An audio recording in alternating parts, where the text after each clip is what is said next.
Good morning students, कैसे हैं आप सभी। आज हम डिस्कस करने जा रहे हैं जो बाकी बचे हुए एक्सरसाइज के क्वेश्चन हैं उन सबको। अगर आपने पिछली वीडियो नहीं देखी है तो आप ज़रूर देखिए, वो ज़रूर आपके काम आएगी। उससे पहले आप चैनल को सब्सक्राइब कर लीजिए, लाइक कर लीजिए और आप कमेंट तो ज़रूर करेंगे और अपने दोस्तों को भी ज़रूर बताएंगे। उससे पहले मैं कहना चाहूँगा, मेरी हर एक वीडियो की नोटिफिकेशन के लिए आप मेरे साथ मेरी फेसबुक आईडी पे जुड़ सकते हैं या फिर आप मेरे इस फेसबुक पेज पे जुड़ सकते हैं। मेरी वीडियो की हर एक नोटिफिकेशन आपको यहाँ मिलती रहेगी। हमारा पहला क्वेश्चन क्या कह रहा है कि हमें पावर बतानी है किसकी, कनकेव लेंस की, जिसकी फोकल लेंथ है 2 मीटर। हमें पता है चाहे कनकेव लेंस हो या मिरर हो, उसकी फोकल लेंथ कैसी होती है, हमेशा नेगेटिव होते हैं। तो इस केस में यहाँ पे फोकल लेंथ कहेगी क्या, कैसी आएगी, नेगेटिव आएगी।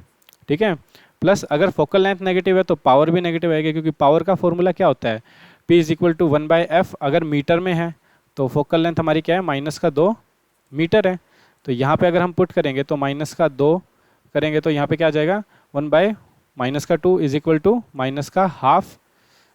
-हाफ डायप्टर, ये इसकी पावर आ जाएगी। ये रहा आंसर। अब देखो, मैं चाहूँगा जितने भी हम एमसीक्यू करेंगे, 4-5 एमसीक्यू करेंगे, तो आप वीडियो को ज़रूर पॉज करें और उसको देखें और आप अपने आप से आंसर करें, क्योंकि मैं तो बाकी आंसर दे ही दूंगा। इसके अंदर ये कह रहा है कि एक इमेज फॉर्म हुई है किसके अंदर, कनकेव मिरर के अंदर, और वो कैसी है, वर्चुअल और इरेक्ट है, और कैसी है, मतलब इमेज काफ़ी बड़ी है। उसकी पोजीशन क्या होगी। तो मैं चाहूँगा आप वीडियो को पॉज करें और उसके बाद आंसर दें। आई होप आपने आंसर दे दिया होगा। अगर आपने इसके केस याद है, कनकेव मिरर के अगर आपको सारे केसेस याद है तो 6 केसेस होते हैं, जिसमें से 5 में कैसी इमेज बनती है, रियल एंड इन्वर्टेड, और एक ऐसा केस है जिसमें वर्चुअल और इरेक्ट इमेज बनती है। वो कौन सा केस होता है, जब हम ऑब्जेक्ट को पोल और प्रिंसिपल फोकस के बीच में रखते हैं। तो हमारा यहाँ ऑप्शन क्या होगा, सही ऑप्शन डी। आगे बढ़ते हैं। यहाँ पे कह रहा है कि what should be an object be placed in front of a convex lens, कि उसकी इमेज कैसी बने, रियल बने, और प्लस कैसी हो, same size as a object. तो हमें पता है इसमें भी सेम केस होता है, जब हम कन्वेक्स लेंस की बात कर रहे होते हैं तो यहाँ पे भी 5 केसेस होते हैं किसके, रियल इमेजेस के, और एक केस होता है वर्चुअल इमेज का। ठीक है, इन 5 में से अब कैसे पता लगे, वो यहाँ से पता लगेगा इस चीज़ से। इसने कहा है कि इमेज का साइज़ कैसा होना चाहिए, ऑब्जेक्ट के साइज़ जितना ही होना चाहिए। ऐसी एक ही कंडीशन होती है जब हम ऑब्जेक्ट को कहाँ रखते हैं, ट्वाइस ऑफ फोकल लेंथ पे। हमारा यहाँ पे आंसर हो गया बी। ओके, ये क्वेश्चन भी काफ़ी अच्छा है। एक स्फेरिकल मिरर है, अब हमें नहीं पता कौन सा है, और एक स्फेरिकल लेंस है, लेकिन यहाँ पे हम इससे थोड़ा हिंट लगा सकते हैं कि थिन है। एक ही लेंस ऐसा है जो पतला होता है बीच से, तो वो कौन सा होता है, कनकेव लेंस। सिर्फ कनकेव लेंस होता है जो बीच से पतला होता है स्फेरिकल लेंसेज में। ओके, जिसकी फोकल लेंथ क्या दे रखी है, -15 सेंटीमीटर। अब देखो, हमें पता है कनकेव लेंस हो या मिरर हो, दोनों की फोकल लेंथ कैसी होती है, नेगेटिव होती है। तो यहाँ पे जो केस आएगा कि बोथ आर कनकेव, चाहे वो मिरर हो या लेंस हो, यहाँ पे क्योंकि फोकल लेंथ कैसी है, नेगेटिव है, तो यहाँ पे आंसर आएगा कनकेव मिरर और कनकेव लेंस। ओके, यानी बोथ कनकेव। अब यहाँ पे ये क्वेश्चन है, काफ़ी इंपॉर्टेंट क्वेश्चन है। मैं चाहूँगा आप सभी इसको अटेम्प्ट करें, क्योंकि मेरा मानना है कि इससे आपकी कॉन्सेप्चुअल थिंकिंग डेवलप होएगी। यहाँ पे क्वेश्चन है कि no matter how far object stand, मतलब कहीं कितनी भी दूर आप खड़े हो मिरर से, इमेज कैसी बन रही है, आपकी इरेक्ट इमेज बन रही है। अब आपको ये देखना है कि इरेक्ट इमेज इसमें भी बनती है, इसमें भी बनती है, इसमें भी बनती है, तो यहाँ कौन सा केस लगेगा। ठीक है, आई होप आपने आंसर दे दिया होगा। इसका आंसर आएगा आइदर प्लेन और कन्वेक्स मिरर। अब ये प्लेन में तो आपको पता ही है कि जी हमेशा इमेज कैसी बनती है, इरेक्ट बनती है। कन्वेक्स में भी हमेशा इरेक्ट बनती है। तो ये वाला केस हमने क्यों नहीं लिया, यहाँ पे कहा है हाउ फार, आपको ये लेना देना नहीं है कि आप कितने दूर खड़े हो। यहाँ पे तो सिर्फ एक केस होता है जहाँ पे आप जब ऑब्जेक्ट को हम पोल और प्रिंसिपल फोकस के बीच में रखते हैं, सिर्फ तभी इमेज कैसी बनती है, इरेक्ट इमेज बनती है। ठीक है, इसके अलावा और कोई नहीं। यहाँ पे क्या है, हाउ फार, मतलब इनसे भी अगर दूर रखें तो भी बननी चाहिए थी ना, तो इसलिए ये केस यहाँ पे रिजेक्ट होता है। ओके ओके, ये भी काफ़ी इंपॉर्टेंट है, मैं आप इसे ज़रूर अटेम्प्ट करें। यहाँ पे पूछा गया है कि आप कौन सा लेंस को प्रेफर करोगे while using small reading small letters, मतलब आप छोटे लेटर्स को पढ़ने के लिए आपने देखा होगा अपने आपके घरों में दादाजी वगैरह जो होते हैं वो जब अखबार पढ़ते हैं तो एक लेंस का यूज़ करते हैं, तो वो कौन सा लेंस होगा? तो मैं चाहूँगा आप इसका ज़रूर अटेम्प्ट करें। आई होप आपने इसको अटेम्प्ट कर लिया होगा। सो रीडिंग करने के लिए हमें देखो, एक कोई छोटी चीज़ को बड़ा दिखाना है तो वो कभी भी कनकेव लेंस नहीं हो सकता, तो ये दोनों ऑप्शन तो हो गए गलत। अब हमारे पास ऑप्शन बचा ए और सी। अब ए और सी में से कौन सा होगा, ज़रा हम देखते हैं। अब देखिए, जितना ये डिस्टेंस कम होगा, जितना ये डिस्टेंस कम होगा उतना हम आराम से देख पाएंगे। अब वही बात है ना, आपको अखबार पढ़ना है, ठीक है, आपको क्या चाहिए, जो आप लेंस ले रहे हो उसकी फोकल लेंथ क्या हो, कम से कम हो, ताकि आपको ऑब्जेक्ट को आप फोकल लेंथ और ऑप्टिकल सेंटर के बीच में रख सके। अब सपोज करो आपकी फोकल लेंथ 50 सेंटीमीटर है, तो आप ऑब्जेक्ट को लगभग लगभग अपने ऑप्टिकल सेंटर से 50 सेंटीमीटर के बीच में रखोगे। 50 सेंटीमीटर रफली आधा मीटर हो गया, अबाउट 1.5 फुट। आप यूँ थोड़ी ना चाहोगे कि 1.5 फुट के बीच में के दायरे में कहीं पे भी रख लें हमने अपनी किताब को, आप तो चाहोगे ना पास से पास रखें, ताकि आपको जो इरेक्ट इमेज है, वर्चुअल इमेज है, वो दिख सके, आराम से साफ दिख सके, ठीक है, इसी लेंस के दायरे में दिख सके। सो हमारा आंसर ये होएगा सी, कि आपकी फोकल लेंथ जो होगी वो 5 सेंटीमीटर की प्रेफर करेंगे as comparative to 50 centimetre. Okay, so ये काफ़ी अच्छा क्वेश्चन है कि इसमें कहा गया है कि I wish to obtain a erect image. अब इरेक्ट इमेज कैसे बनती है देखते हैं। जब हमारे पास एक कनकेव मिरर हो और उसकी फोकल लेंथ हो 15 सेंटीमीटर, तो आपको बताना है कि किस रेंज के अंदर हम ऑब्जेक्ट को रखें कि हमें इमेज कैसी मिले, इरेक्ट मिले, प्लस हमें ये बताना है इमेज कैसी होगी, छोटी होगी या बड़ी होगी, और उसका नेचर कैसा होएगा, वगैरह वगैरह।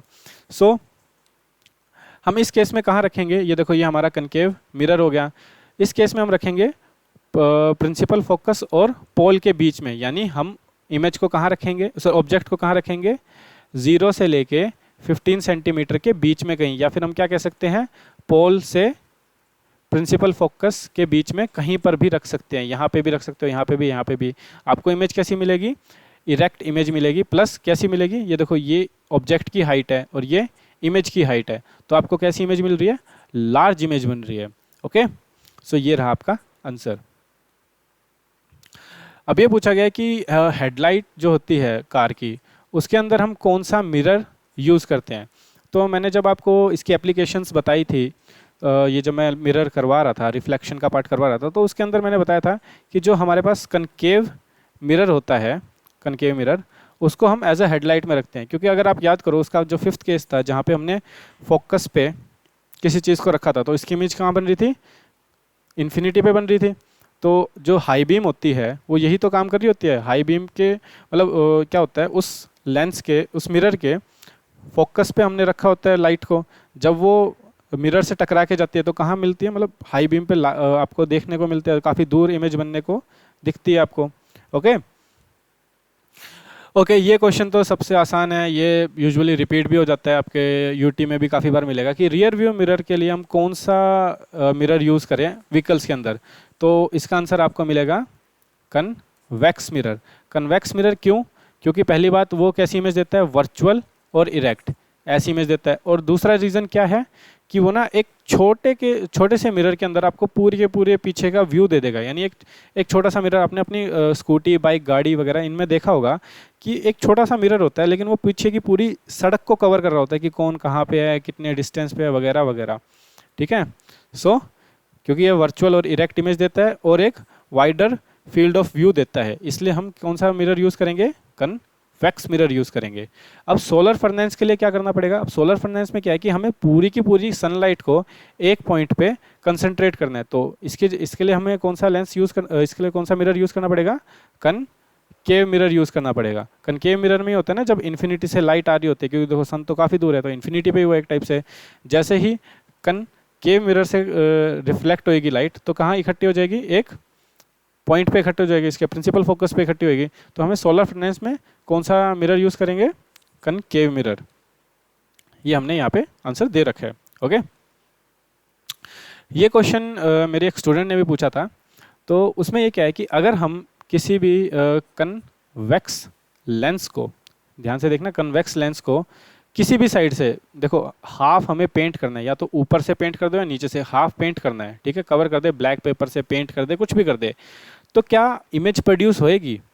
और ये आपको एक्सपेरिमेंटली बताना है और अपनी ऑब्जर्वेशन ढंग से बतानी है। सो मैंने आपको क्या बताया था, जब भी दो रिफ्लेक्टेड लाइट, ठीक है, मीट करती है, वहाँ पे इमेज बन जाती है। लेकिन क्या सिर्फ दो ही लाइट रिफ्लेक्ट होती है क्या? नहीं, इन्फिनिटी ऑफ लाइट, हमारी बॉडी में से बहुत सारी रेज निकलती है, लाइट की रेज निकलती है, तो वो सारी यहाँ से रिफ्लेक्ट हो रही होती है, ठीक है। तो अब सपोज करो, यूँ नहीं है कि सिर्फ एक ये लाइट जाती है, कि ये लाइट जाती है, वो तो हम आपको समझाने के लिए कहते हैं कि एक लाइट यहाँ से गई, एक लाइट यहाँ से गई, जा तो मिलियंस के अंदर से लाइट जा रही होती है। तो एक्चुअल में होगा क्या? एक्चुअल में होगा कि अगर सपोज करो कि ये लेंस है, हमने इसको हमने आधा यहाँ से पेंट कर दिया, तो क्या होगा, हाफ लाइट्स जो हैं, ये इतने नंबर की लाइट जो हैं इतनी सारी, वो यहाँ से नहीं गुजर पाएगी, लेकिन इमेज तो फिर भी फॉर्म होगी। क्यों? दो रे ऑफ लाइट मिल गई एक पॉइंट पे, वहाँ पे इमेज फॉर्म होएगी, तो इमेज तो पक्का पक्का फॉर्म होएगी ही होएगी। लेकिन अब क्या होगा कि देखो, इतनी सारी लाइट मिलने से जो उसकी इंटेंसिटी बनती थी, उतनी इंटेंसिटी की लाइट नहीं होगी, मतलब इतनी इंटेंसिटी की वो इमेज नहीं बनेगी। थोड़ी आपको कैसी इमेज देखने को मिलेगी? डल इमेज देखने को मिलेगी। जैसा कि आप यहाँ देख सकते हैं। अब जैसे मैंने यहाँ एग्जांपल में हम आपको बताते हैं कि अगर ऑब्जेक्ट को हम यहाँ रखें तो इमेज यहाँ बनेगी, एक्सेट्रा एक्सेट्रा, ठीक है। यूँ ही थोड़ी ना कि सिर्फ ये दो लाइट निकल रही है, यहाँ से भी एक लाइट निकल रही होगी जो ऐसे रिफ्लेक्ट करके यहाँ जाएगी, यहाँ से भी गुजर रही होगी, ठीक है, जो यहाँ जाएगी। सो ऐसे मिलियंस ऑफ लाइट जाएगी। अगर यहाँ का मैं पोर्शन को ब्लैक कर दूँ या इस पोर्शन को ब्लैक कर दूँ, तो क्या होगा, जो लगभग आधी रेज जो होगी वो यहाँ मीट नहीं कर पाएगी, तो इसकी इंटेंसिटी कैसी हो जाएगी? इंटेंसिटी कैसी हो जाएगी? थोड़ी डल हो जाएगी। प्लस क्या होगा कि इमेज तो बनेगी, इमेज विल फॉर्म, ठीक है, इमेज जो होगी वो तो डेफिनेटली फॉर्म करेगी, बस उसकी इंटेंसिटी कम हो जाएगी, ये होगा। ओके, आप इसे नीचे से भी ब्लैक कर सकते हैं, ऊपर से भी ब्लैक करके कैसे भी आप इसको शो कर सकते हैं। ओके, अब आता है हमारा एक न्यूमेरिकल, काफ़ी अच्छा न्यूमेरिकल है। इसमें क्या कह रहा है कि एक ऑब्जेक्ट है जो 5 सेंटीमीटर ऊंचा है, तो हमें क्या मिल गया कि हाइट ऑफ ऑब्जेक्ट कितनी है? 5 सेंटीमीटर, तो प्लस का 5 सेंटीमीटर हो गया। प्लस क्या है कि वो कितनी दूर खड़ा कर रखा है? कन्वर्जिंग लेंस से। कन्वर्जिंग लेंस यानी इसकी फोकल लेंथ क्या होगी? पहली बात पॉजिटिव, ठीक है। कन्वर्जिंग लेंस कौन सा होता है? कन्वेक्स लेंस को हम कहते हैं कन्वर्जिंग लेंस। तो इसकी फोकल लेंथ कितनी हुई? Positive 10 centimetre. और कितनी दूर खड़ा कर रखा है? लगभग 25 सेंटीमीटर। और ऑब्जेक्ट का डिस्टेंस जो होता है वो हमेशा नेगेटिव में होता है। तो आपको इसका रे डायग्राम बनाना है, साइज़ बताना है और पोजीशन वगैरह बतानी है और किस टाइप की इमेज फॉर्म होएगी। तो इसका रे डायग्राम तो कुछ इस तरीके से होगा, ठीक है। क्योंकि देखो इसकी फोकल लेंथ कितनी है? 10, यहाँ पे भी 10, तो 10 10 20 हो गई, ठीक है। 2f1, तो यानी 2f1 से तो दूर ही है ना, 20 सेंटीमीटर से तो दूर ही है, 25 सेंटीमीटर है ये। तो इमेज कहाँ, हमें इससे ये पता लग जाता है। देखो अगर आप ये इमेजेस रट लेते हैं, समझ लेते हैं, याद कर लेते हैं, तो आपको ये पता लग जाता है कि आपका आंसर सही आया कि नहीं। अब मुझे पता है कि मेरा जो आंसर आएगा वो 10 से तो ज़्यादा आएगा, लेकिन 20 से कम आएगा, इन बिटवीन आएगा। सो इस, क्योंकि ये देखो यहाँ पे क्या इमेज कहाँ बन रही है? 2f और 2f2 के बीच में बन रही है, ठीक है, यहाँ बन रही है। तो यानी 10 और 20 सेंटीमीटर के बीच में बन रही है। तो चलो लगाते हैं mirrors lens formula. Lens formula क्या कहता है? 1/v माइनस में 1/u is equal to 1/f। तो इसको अगर हम यहाँ ले जाए तो ये क्या बन जाएगा? प्लस का 1/u, तो 1/v is equal to 1/f plus में 1/u। अब वैल्यूज़ पुट कर देते हैं। वैल्यू क्या है f की? 1/10 प्लस का, अब यहाँ पे क्या है? प्लस अपॉन में माइनस का 25, तो ये माइनस का क्या कर देगा? इसे माइनस का बना देगा यहाँ पे, ठीक है। अब एलसीएम ले लेते हैं। एलसीएम कितना आ गया? 50, इसका एलसीएम आ गया यहाँ पे प्लस का 5 और इधर माइनस का 2, कितना आ गया? प्लस का 3/50, यानी v कितना आ गया हमारा, ये तो 1/v था, अगर v को करेंगे तो इसको भी उल्टा करना पड़ेगा हमें और इसको भी उल्टा करना पड़ेगा। सो कितना आ गया 50/3 सेंटीमीटर। अब इसको अगर हम काटेंगे तो लगभग लगभग 16.6 समथिंग आएगा, हाँ 66 सेंटीमीटर आएगा इसका आंसर। तो मैंने जैसा कहा था कि अगर मैं कोई इमेजेस याद हो गई तो मैं अब यहाँ से वेरीफाई कर सकता हूँ ना कि देखो पहली बात मेरा आंसर आया पॉजिटिव में, यानी राइट हैंड साइड आना चाहिए था, बिल्कुल राइट हैंड साइड है, प्लस क्या है 10 और 20 के बीच का आना चाहिए था। सो वो हमारा आंसर आ रहा है। सो अगर आपने नोट कर लिया तो मैं इसे मिटा रहा हूँ, ठीक है, क्योंकि मुझे अभी आगे भी क्वेश्चन करना है। तो इमेजेस को याद रखना तो बहुत काम आता है, ठीक है, ये काफ़ी हेल्प करता है। सो अब हम आते हैं, हमें पता लग गया कि v कितना है हमारा प्लस का 50/3। ये आगे मैं इसलिए करूँगा क्योंकि मेरे को m निकालना है ना, तो 50 25 से कट जाएगा। सो m का वैल्यू क्या होगी यहाँ पे लेंस के केस में, हाइट ऑफ इमेज अपॉन में height of object is equal two plus का v अपॉन में u। अब प्लस का v कितना है 50/3 और माइनस का, अब ये देखो v u तो हमारा नेगेटिव है, तो यहाँ पे हम करेंगे तो नेगेटिव ये, तो कितने पे गया ये 2। सो हमारा m क्या आया, हमारा m आया नेगेटिव का 2/3। इस नेगेटिव क्या शो कर रहा है कि हमारी इमेज कैसी होगी, रियल और इन्वर्टेड होएगी, ठीक है। अब हमें हाइट ऑफ इमेज चाहिए, तो हाइट ऑफ इमेज तो पुट कर देते हैं m इज इक्वल, सॉरी एक second, m is equal to hi यानी हाइट ऑफ इमेज अपॉन में हाइट ऑफ ऑब्जेक्ट। हमारे पास m कितना है 2/3 और hi हमें निकालनी है, ho कितना है, ऑब्जेक्ट की हाइट कितनी है 5 सेंटीमीटर है, ठीक है। अब इसको यहाँ मल्टीप्लाई करेंगे, क्रॉस मल्टीप्लाई करेंगे तो hi is equal to minus का 10/3 विच इज़ इक्वल टू रफली, हम यहाँ लिख लेता हूँ मैं, ठीक है, hi कितना आ गया माइनस का 10/3 इज इक्वल टू माइनस का 3.33 सेंटीमीटर। सो हमारी ये भी कंडीशन सेटिस्फाई कर रही है कि हमारा अगर ऑब्जेक्ट जितना था उससे तो छोटा ही बन रहा है, हमारा ऑब्जेक्ट था 5 सेंटीमीटर का, ये कितने का बन रहा है अबाउट 3.33 सेंटीमीटर का, प्लस नेगेटिव है यानी उल्टी इमेज बन रही है, रियल और इन्वर्टेड बन रही है। सो अगर आप डायग्राम को याद रखोगे ना तो आपको बहुत हेल्प मिलेगी अपने फाइनल्स में। और अगर आप डायग्राम उसने ना भी पूछा और आपने फिर भी बना दिया है तो याद रखना वो आपको नंबर बिल्कुल नहीं काटेगा, आपको एक इंटेलिजेंट बच्चा समझ के आपको अच्छे नंबर देगा। ओके, सो आगे बढ़ते हैं।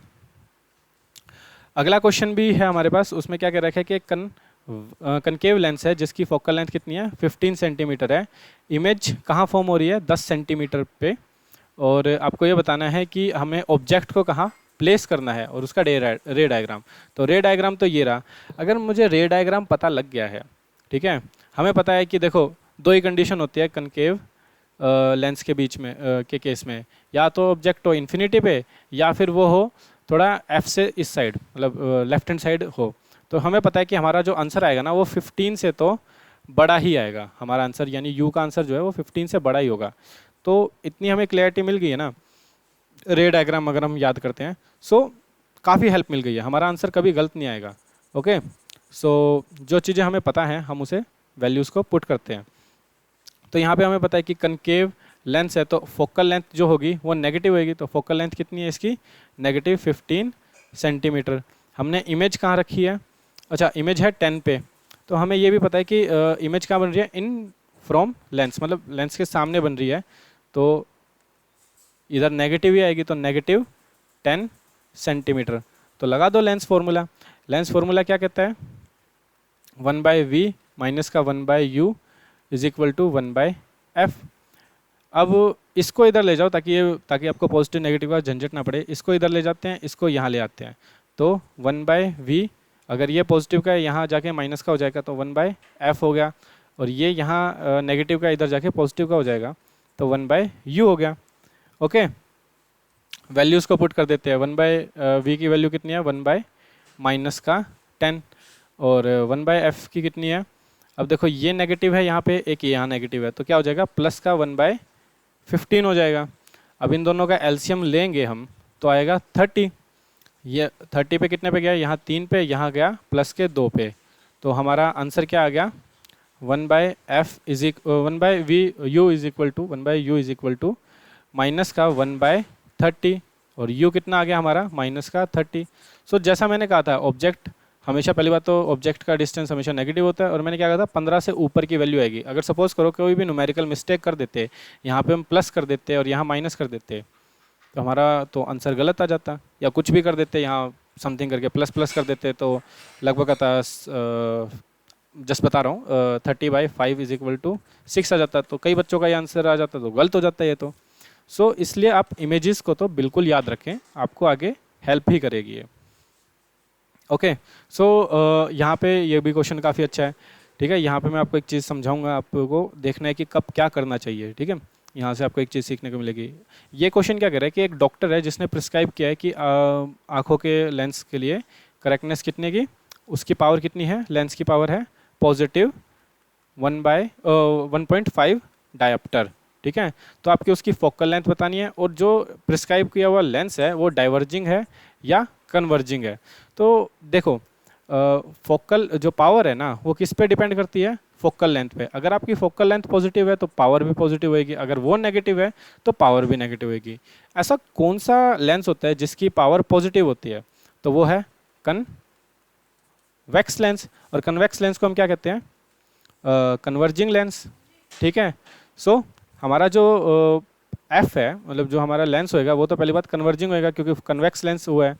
नहीं तो आप अपने देख भी लीजिएगा कि घरों में जो हम हमारे जो बड़े बुजुर्ग हैं, उनको जो लेंस चढ़ता है, चश्मा चढ़ता है, वो हमेशा पॉजिटिव नंबर का मिलेगा, और जो जो मेनली यंग बच्चे होते हैं, यूथ होता है, उनको नेगेटिव का चढ़ता है, क्योंकि उनको पास का देखने में दिक्कत होती है, और जो बड़े बुजुर्ग होते हैं उन्हें दूर का, बड़े बुजुर्गों को पास का देखने में दिक्कत होती है, और बच्चों को थोड़ा दूर का देखने में तकलीफ होती है, क्योंकि वो किताब को बहुत पास रख के पढ़ते हैं। ओके, सो ये तो हो गई चलो बात। अब हम पुट करते हैं फॉर्मूले के अंदर, ठीक है। तो ये हमारा फॉर्मूला है मीटर्स के केस में। अब क्या है, 1/1.5 को हमें = 1/f, ये हमारा मतलब यहाँ तक है। अब इसे क्रॉस मल्टीप्लाई करेंगे तो f = मीटर्स में अभी चल रहा है ये, ठीक है। 1.5 1/1.5 1/1.5 को हम और क्या लिख सकते हैं, 3/2 लिख सकते हैं। तो हमने इसको चलो 3/2 लिख लिया। अब ये रेसिप्रोकल होकर ऊपर जाएगी तो क्या होगा, 2/3 मीटर। अब कई बार आंसर इतने में मान जाता है, लेकिन अगर आपको इसे सेंटीमीटर में कन्वर्ट करना पड़ा तो कोई बात नहीं है, आपको जस्ट इसे 100 से मल्टीप्लाई करना है। ये 100 पे कितने पे जाएगा, 33.33 पे, और जब इसकी 2 से मल्टीप्लाई होगी तो 66.667 सेंटीमीटर का वो आपका, और ये पॉजिटिव है, हाँ, इतने फोकल लेंथ का आपका लेंस चढ़ा हुआ है, बस ये आंसर आ जाए। याद रखना, अगर उसने मतलब मीटर में पूछा है तो यहाँ छोड़ दीजिए, अगर उसने सेंटीमीटर में पूछा है तो इस वैल्यू तक ला के आपको 100 पे मल्टीप्लाई करना है, ओके, फ्रैक्शन में ला के, तो आसानी रहेगी। नहीं तो आप इसको काटोगे तब भी वैसे यही आएगा कि ये 3 पे जाएगा और ये 2 पे जाएगा, तो एक्चुअली बनना तो यही होता है। ओके, सो आज के हम लास्ट क्वेश्चन पे आ गए हैं कि फोकल लेंथ हमें फाइंड आउट करनी है किसकी, एक लेंस की, जिसका पावर हमें क्या दे रखा है, -2 डायोप्टर। सो माइनस देख के हमें पता क्या लगता है कि हमारे पास लेंस कौन सा है, कनकेव लेंस है। ओके, तो P = 1/f, ठीक है। तो -2 = 1/f हो गया। F = -1/2। अगर उसने मीटर में पूछा है तो इतना काफ़ी है, ठीक है, जिसे हम यूँ भी कह सकते हैं 0.5 मीटर भी कह सकते हैं। और अगर उसने सेंटीमीटर में पूछा है तो कोई बात नहीं, आप इसे 100 से मल्टीप्लाई कर दीजिए तो ये आ जाएगा 50 सेंटीमीटर। तो ये आपका सेंटीमीटर में आंसर होगा, ये आपका मीटर में आंसर होगा। सो आज के लिए सिर्फ इतना ही। आपके एनसीईआरटी के जहाँ तक सारे क्वेश्चन हैं, मेरे को लगता है मैंने सारे कवर कर लिए हैं। और सब चीज़ों के लिए आप मेरे साथ उस पर फेसबुक पे जुड़ सकते हैं, मैं अपने जूम क्लास भी लेता हूँ, ठीक है, आप उस पर भी जुड़ सकते हैं, ठीक है। अगर उस पर जुड़ना चाहते हैं, जूम क्लास पे जुड़ना चाहते हैं, तो मेरा फ़ोन नंबर है 7404226206। यहाँ पे मैं डाउट्स लेता हूँ रोज़ डेली 3 से 4 बजे। सो इस पे जुड़ने के लिए आप मेरे इस नंबर पे आप मेरे को कॉन्टैक्ट कर सकते हैं। और बस आज की वीडियो यहीं तक। Thank you for listening and God bless you all.